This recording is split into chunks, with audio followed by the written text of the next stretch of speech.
the reality of the matter is nationalism not only is a dangerous idea, if you were to just like remove morality from this equation for a brief moment, it is diametrically opposed to any kind of socialist agenda.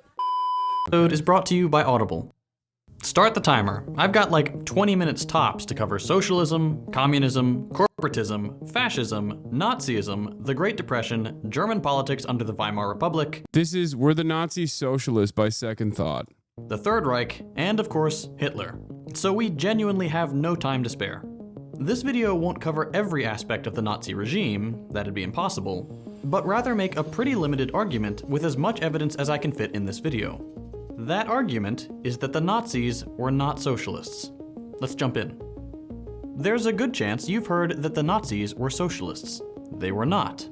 But that hasn't stopped Crowder from saying it before, nor does it stop Shapiro. And D'Souza even got to say it on PragerU. And as much as that would make it seem like this take is limited to online dweebs, real-life dweebs are just as guilty. Somehow, this take has made its way to Congress, National Socialist German Workers' Party, and the EU.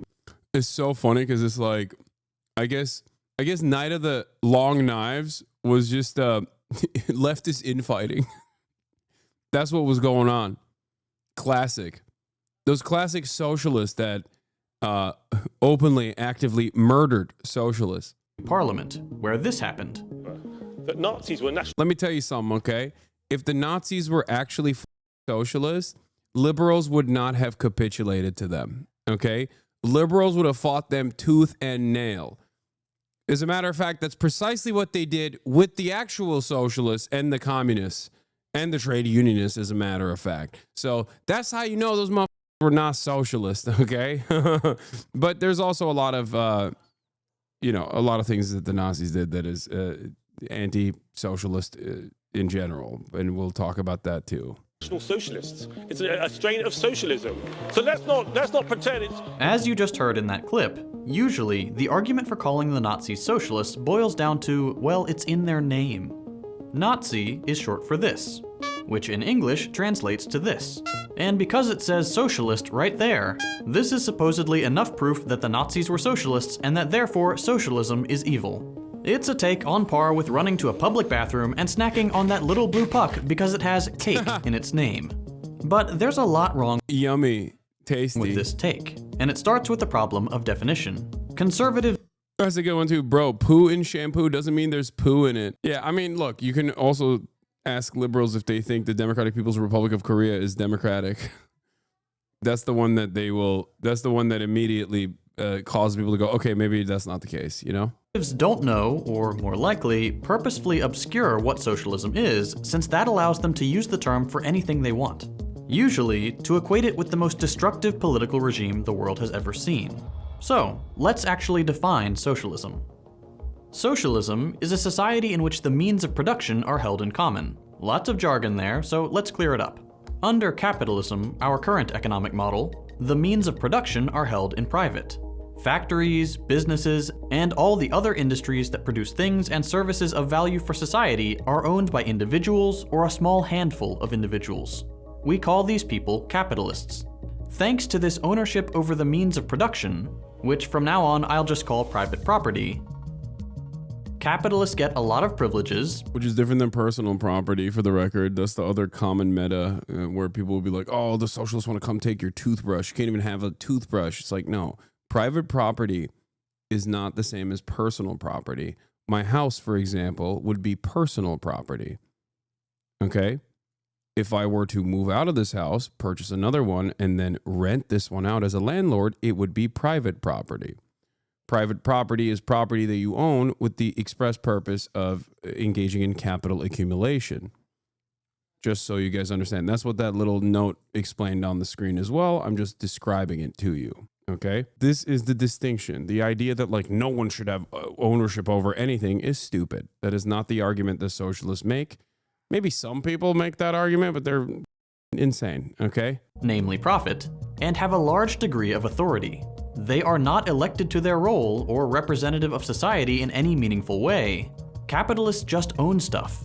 And that means they can make any number of decisions concerning work. What if you work out of your room like you, not meant to be a gotcha? What are you talking about? Oh my God. Okay. Chatter. I'm working out of this room. It is still my house that I live inside of. Okay. If you take calls from, when you work for a company and you take calls from your home or you work from home, that doesn't turn into private property. The distinction is making money without actually working. Capital accumulation. Capital accumulation is when you make money without working, okay? When you put your money in the stock market, that's capital accumulation. Why are you always so angry? Because it's like a super basic, it is a super basic designation. Renting out your space would be a form of private property, a form of capital accumulation. And there's also room for that as well. The difference, of course, is landlords over like regular real estate that people need to survive. This would be a great example of, this would be a perfect example of capital accumulation through private property. Chatter asks, what if there wasn't an accusation there? What if Chatter's feelings got hurt, big dog? Like, you got to add so much extra info to that question too? What are you saying? Privileged social status, and can heavily influence politics without much accountability. At the end of the day, the only yeah, it is accumulating value regardless of being rented out or just say your TV or gaming PC. Exactly. Your car is your personal property. Purchase a fleet of cars and rent them out to people. You're not working. It's just it's generating value for you. It turns into private property. But even then, it's not. Even then, it doesn't. I'm getting a headache. That's why I have a short fuse. I'm sorry. thing capitalists are accountable to is profit, and making more of it than their competitors. If capitalists so choose, they can make more profit by slashing wages, extending working hours, or worsening working conditions, and they're just allowed to. The people who work for them, basically everybody else on planet Earth, are usually only able to resist these decisions up to a point. If workers don't agree with the decisions their employers make, it's not like they can elect a new boss or make the decisions themselves. In the balance of power, capitalists are clearly on top. So if workers refuse to carry out their boss's decisions, they run the risk of getting fired, with all the horrible consequences that can bring. Ultimately then, the choice offered up by capitalism is either you agree with your boss, the unelected figure whose primary objective is getting more money, often at your expense, or you suffer the consequences. To pay for shelter, food, and healthcare, you need to agree to the terms set by at least one capitalist and sign a job contract. There is no other option. And wouldn't you know it, there's a whole channel dedicated to the various awful consequences of this economic model. Socialism radically opposes this fundamental characteristic of capitalism. Under socialism, individual ownership is substituted by collective ownership. In other words, workers own and operate the factories, businesses, and so on themselves. It's like a union on steroids. Decisions are not made by random individuals with capital trying to get more of it, but rather through democratic institutions guided by the concrete goals of improving people's lives, not simply making the number bigger and assuming the two things go together. In practice, collective ownership can take many forms, like a centrally planned economy, a network of freely associated communes, a system of co-ops, a mix of these things, or even a whole different set of things entirely. There's no one universally agreed upon answer to how this system should be organized, and it's one of the biggest things socialists talk about. One thing is very clear though, and it's that the economy should not be run with two separate classes of owners and workers. The class system should be abolished entirely, and the decisions society makes around work and production should not be guided by profit, but by democracy. Socialism is, at its very basic level, nothing more than this. Either the means of production are owned privately, and it's capitalism, or they are owned collectively, and it's socialism. Honestly, I just went really fast, so if you want a video dedicated to the definition of these terms, here's a good one I like to recommend. There, that wasn't so bad, right? With this definition, we now have a test. To figure out if the Nazis were socialists, we can examine their discourse and their actions, and determine if they supported socialist causes, resisted capitalism and sought to abolish private property, or on the contrary, if they supported capitalism. But first, the obvious stuff. One of the first things Nazis did when Hitler took office as German Chancellor was get rid of the Socialists. Using as a pretext a fire in the German parliament, Hitler triggered a state of emergency and kicked into high gear his repressive politics against both Jewish people and communists. Members of the Communist Party, which they also saw as like, Jewish. That's the other thing, which was that, communism was seen as like Jewish trickery. were tracked down and imprisoned by Nazi police.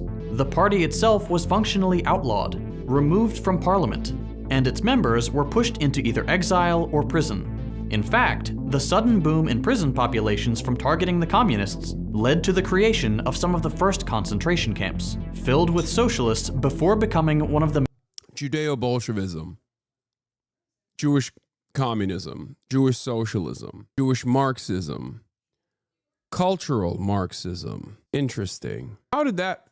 Wow. Language evolves, major sites of the Jewish genocide. Soon enough, this repression of political opponents would go beyond the communists and extend further right to the Social Democratic Party.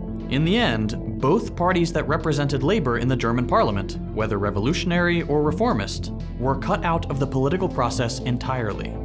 All this was part of Hitler and the Nazis' plan against so-called Judeo-Bolshevism, the name of the conspiracy theory which claimed that socialism was nothing more than a Jewish plot to undermine so-called ethnic German society. To complete this effort, Hitler also cracked down on organized labor. Union leaders and prominent members were hunted down in much the same way the communist politicians were, and were beaten, killed, and imprisoned en masse by Nazi stormtroopers. All trade unions were first occupied, Donald Trump working at McDonald's, then banned, except for the German Labor Front, a union created and functionally controlled by the Nazi Party.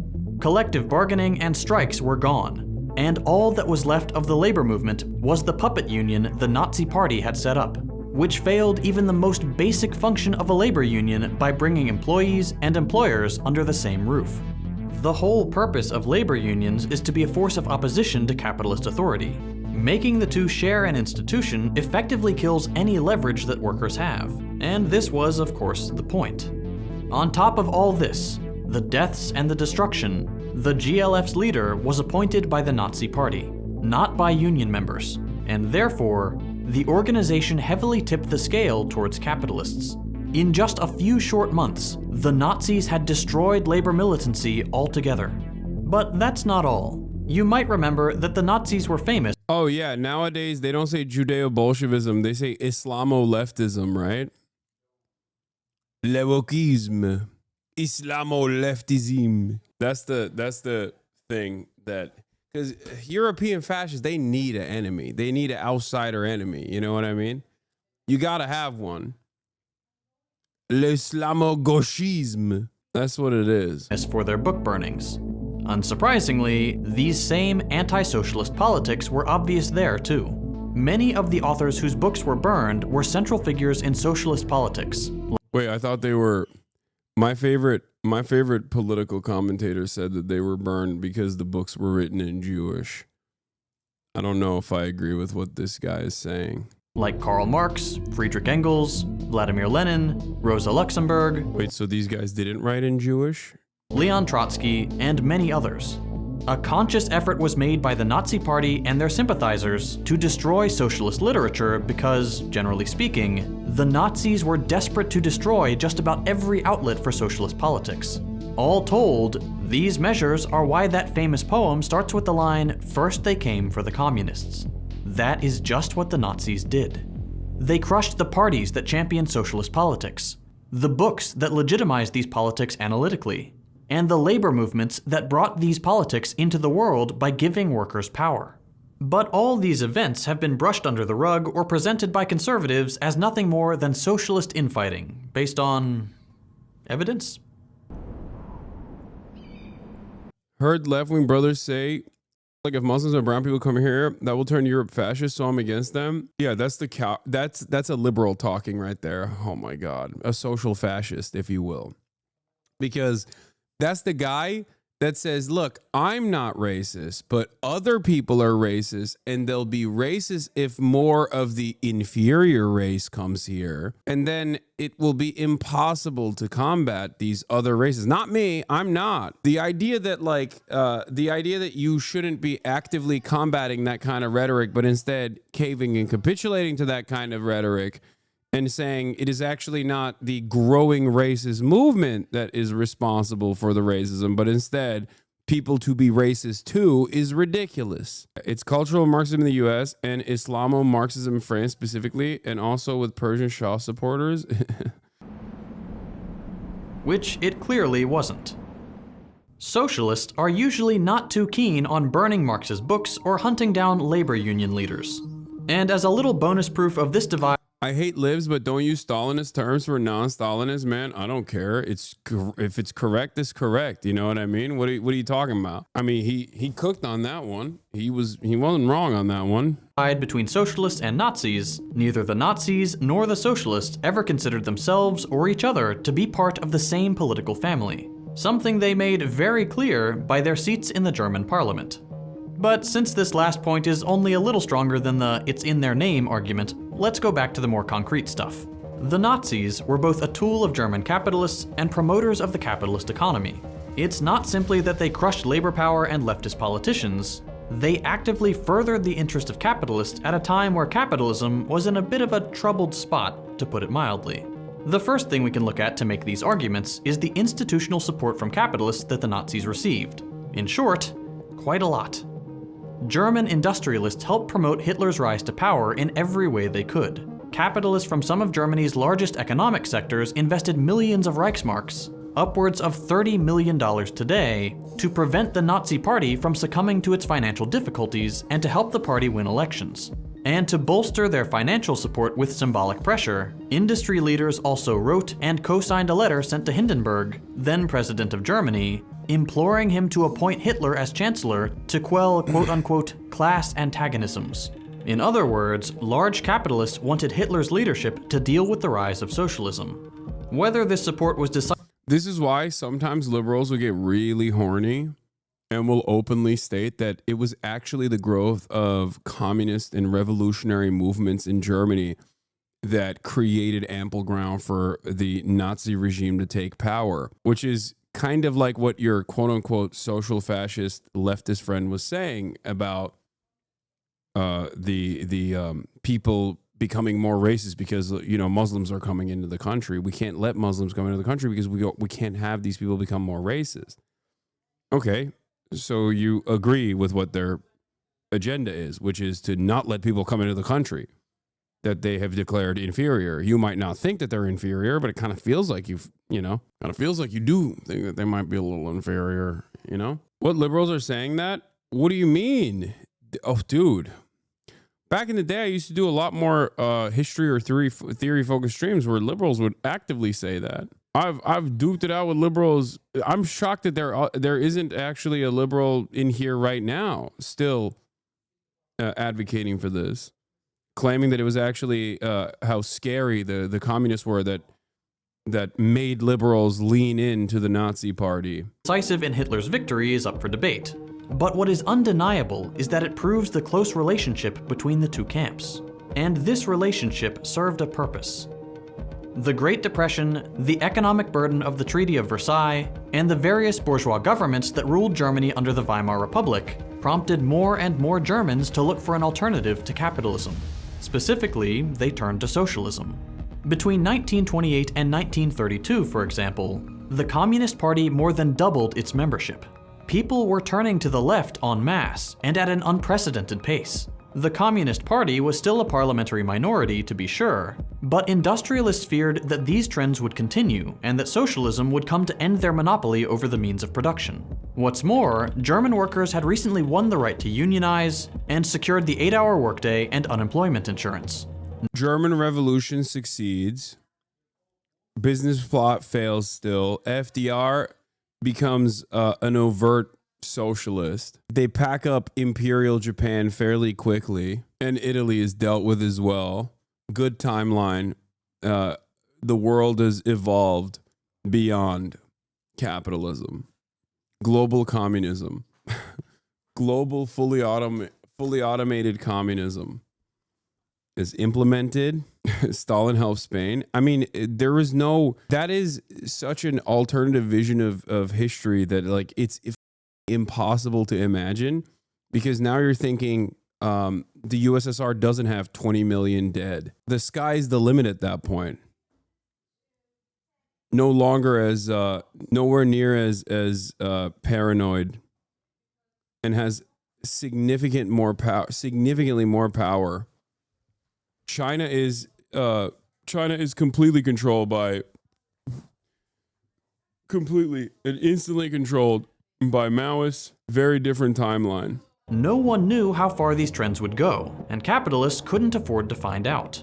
It is in this context that the Nazis and industrialists found common ground, with the industrialists hoping the more authoritarian character of the fascist platform would be used to quell labor, and the Nazis hoping to use the industrialists' funds to conquer power and enact their reactionary, anti-Semitic program. Okay, so far we have two strong pieces of evidence for the capitalist character of the Nazis: the political repression of labor parties and unions, and the institutional support of the capitalist class. That's pretty good, but we can do even better by looking at what the German economy was like during Nazi rule, and how it differed from the economy of other capitalist nations and socialism. Nazis were big on privatization, the process of taking publicly owned companies and services and handing them over to capitalists. To quote a paper on the topic, "It is a fact that the government of the Nazi Party sold off public ownership in several state-owned firms in the mid-1930s. These firms belonged to a wide range of sectors: steel, mining, banking, local public utilities, shipyards, ship lines, railways, etc. In addition, the delivery of some public services that were produced by the government prior to the 1930s, especially social and labor-related services, was transferred to the private sector. In doing so, they went against the mainstream trends in the— What happened? The great privatizer? Is that socialism, I guess? Socialism is when you cooperate with capitalists and also undermine labor unions, kill socialists, put them in concentration camps, and then privatize formerly state-owned sectors. This is real socialism, I think. The Western capitalist— Yeah, if this is socialism, then Trump is a socialist, I guess. Maybe a national socialist of the Hitler variety, it seems. Countries, none of which systematically reprivatized firms during the 1930s. The Nazis were unique in their commitment to privatize, and the economic landscape that resulted from this process, and Nazi rule more generally, ended up being a particular variant of capitalism. The Nazis ensured that capitalist ownership would continue under their rule, and even encouraged it with the privatizations process. Free market principles still applied to large sectors of the economy, and organized labor was out of the picture, but the Nazis retained the ability to guide economic production when it suited their needs, usually to promote imperialist or wartime goals. This is not unusual. Even the US took the reins on production during the war. But this will often get brought up as an argument that the Nazis were somehow socialists, despite clearly expanding the privatization process and balancing that with the necessity to organize the war. To summarize then, more privatization, some state direction, no labor resistance, and plenty of capitalists. What results is an economy that could only be called socialism if your definition of socialism never addressed the question of private property. In other words, the most basic concern of socialist politics. Yeah. And if you believe that all socialism is when the government does stuff. So the only reason why Nazis call themselves socialists is just to appeal to the general public? Yes. Yes.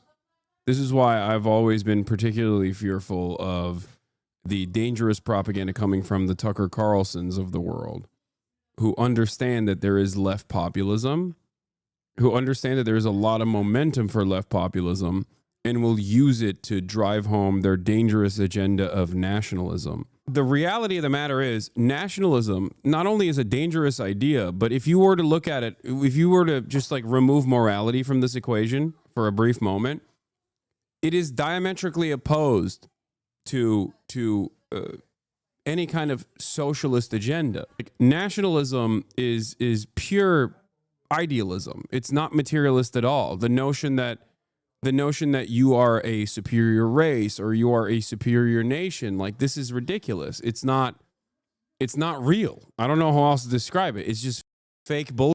you've told yourself over and over again until you believe it because you're a loser and you need to hold on to some ideal that like, no, you were destined for more, and then they just like robbed you of your potential somehow. That's it. It's just not a real concept. It's just completely made up. I am a firm and committed believer that every single person, and not even a committed believer, I guess, more so like the observable reality that, you know, every single person is who they are and who they become directly as a consequence of their material conditions. The more liberalized version of that sentiment is something that you hear from the field of sociology, or even something that liberals also will say from time to time, which is your zip code determines your future. Your zip code is a better predictor of your future than anything else. The zip code that you were born into, like the house that you grew up in, because it's true. Are there along the way? Certainly, but ultimately, your family's financial circumstances, your level of affluence, like it plays a very important role in where you get and who you become. I myself am a living, breathing example of this. My beginnings are affluent. My family lost all of its wealth by the time I got to college. And look where I'm at now. The only reason why I was able to get to this point is because I think when I was growing up, I had the best education and never had to worry about the economic pressures and having to work while also keep up with school, things of that nature. This is like, this all plays a very important role in the fact that I was born in the United States of America, like to have citizenship. These are all incredibly important aspects of how I was able to get to the point that I got to. That's all shit that I didn't do personally, you know? A grossly misguided definition of socialism that would make every society on Earth, for almost all of human civilization, socialist. Nazi Germany was capitalist, and the Nazis made sure of that. Of course, while this whole video has been making a strong case for the Nazis were not socialist argument, it's important to note a few. But you're still a wealth hoarder, so that means you're a part of the capitalist problem? Yes, I am a wealth hoarder. Yeah. You cracked the code, chatter. You did. Thank you for the 1 month that you have given me. $5. I'm your enemy. I promise. Dude. I'm the guy that you should be mad at. You're right. That was gifted. Okay, well. I'm curious if Hasan feels that the wealth they hoard is combated by claiming to be humanist. Would a humanist hoard wealth from other humans? People should not be afraid of their governments. Governments should be afraid of their people. MAGA is Rage Against the Machine. Wow, what? This guy's all over the place. Not $5, $6. Mickey Baby the Prince. Allowing me to hoard even more wealth with the 20 gifted subs. Thank you. Are those CI videos in the React pipeline? While I don't think you're my enemy, I think you lose some people by the fact of your wealth. Yes, my friend, those people are stupid. What do you want me to do? Live in a hovel? Like, what is this? It's so stupid. Like, what kind of house I live in, or the housing market that is completely outside of my control that greatly overinflates the value of this house, even though I consistently advocate to lower housing prices, which would technically lower the value of my house as well. But I don't give a about that because I'm not using this house as a financial vehicle to accrue more wealth, but instead as shelter. It's aesthetics, it's optics. It's how you make your money that matters, and it's what you do with all of the time and all of the free time that I have that matters. And I don't know why people still do that over and over again. I don't know why. I mean, I guess I get it. It's propaganda. But it's so funny because people that say this, and I repeated this before, it's like people say, oh, dude, you claim to be a socialist and yet you have money. This is diametrically opposed to socialism. It's not, but let's just entertain that notion for a second. And yet here you are, a worker, defending capitalism, defending the capitalist system. Or even if you're not, your demand is that I advocate for what you declare is my class position. You're saying, hey, you should be like the other rich guys and demand that the system that gives you so much continue to give you more. Why are you not doing that? I'm not doing that because I don't believe that. Ludwig's friend Stans made a video about your wealth a few days ago. Wait, really? I'll never forgive you for owning a home. Hasan Piker. Few slightly more valid counterarguments, and why they don't ultimately change this conclusion. For starters, like all political parties, the Nazis had internal divisions, and it's true that some of the party's notable early members had anti-capitalist motivations, and even disagreed with the general pro-capitalist direction of the party and Hitler himself. However, the reason this fact is not ultimately damning to our greater argument is that these anti-capitalist Nazis were still fiercely and primordially nationalistic and racist, and therefore in contradiction with the internationalist and egalitarian ideals baked into socialist politics. You watched this, but not the video of the guy Hamas just killed? Kek W? Wait, what? What are you even saying? Are you okay? Why did you say Kek W after that too? But perhaps more convincing than a theoretical inconsistency is— No, you should be using the wealth you've accumulated to provide for those without. Great. That's a great suggestion. I do that already. Is this yet another moment where because you don't see it, that means it's not happening? Is that what is going on? It's turned into yet another instance where like I didn't see you, so I think it's not happening and it's your fault. Is that what it is? It's also funny because it's like I've talked about this before, where charity is not socialism. If I were to be able to get a bunch of other people and get them all together and say, hey, we're making a pact and we're just turning ourselves into a 501c3. Okay. That would not even put a dent in the financial inequalities that will persist in the aftermath of that. Redistributive policies such as that one, especially from like individuals of my level of wealth and not even like the Elon Musks of the world, will not solve these systematic problems that persist. Everything that I do works to try and undermine the current systems that are causing this level of wealth inequality by trying to do as much awareness as possible. Having said that, I still do a good deal of that, a good deal of mutual aid. Is the fact that these anti-capitalist Nazis all became irrelevant. Ironically enough, when I do that, people say I do it for show. That's the other side of this equation. I do it privately, they say you don't do it. I do it publicly, they say you're doing it for show. Why don't you do it privately? I do it privately, and then it comes out later down the line. People just kind of don't talk about that. So there's not really...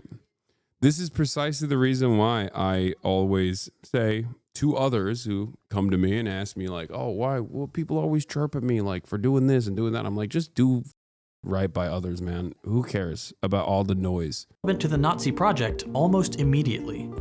The few which even existed in the first place were either convinced by Hitler to abandon these anti-capitalist positions, as was the case for Goebbels, or were killed in the Night of Long Knives, early on in the Nazi Party's rule. If the Nazi Party ever had a trace of socialist politics, it was gone by the time it mattered, and the party freely embraced the preservation of a capitalist economy once in power.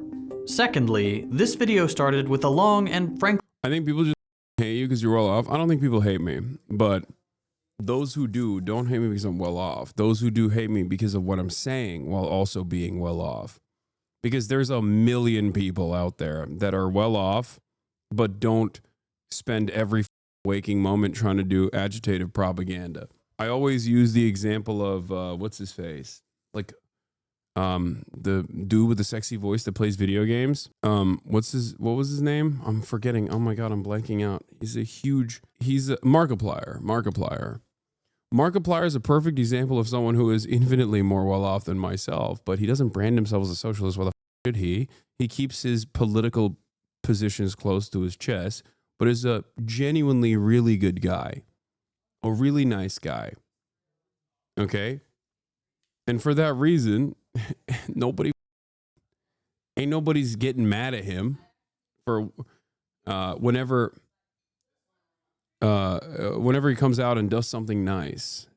Nobody turns around and goes, oh, he's just doing it because he's fake, he's a phony. And I don't think so either, by the way. I think he's just a good dude, right? But nobody has that same level of smoke for him. Y'all can make any excuse and narrate to yourselves whatever insanity you would like. Wealth hoarding is the problem. Wealth hoarding is a problem. You're not wrong about this. But the solutions to wealth hoarding, you are wrong on. Wealth hoarding is a problem born out of systematic enforcement.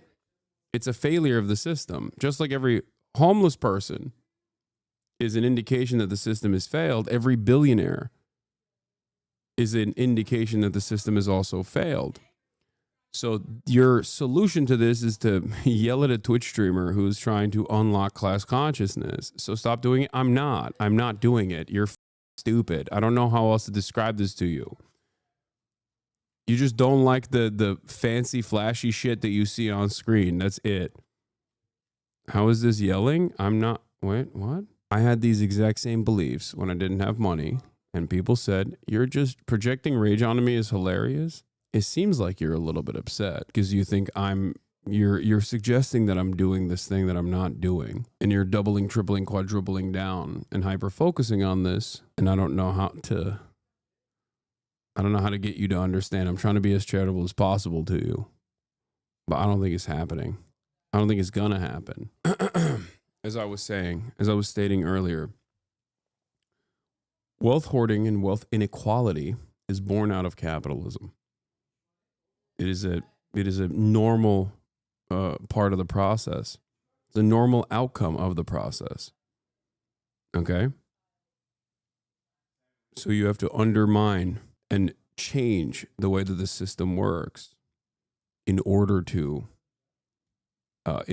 tackle this issue. Have a good day, chat. Thanks for being so willing to have the conversations. I like that he's not even talking to me now. He's like, chat is having a good conversation with him. I'm not.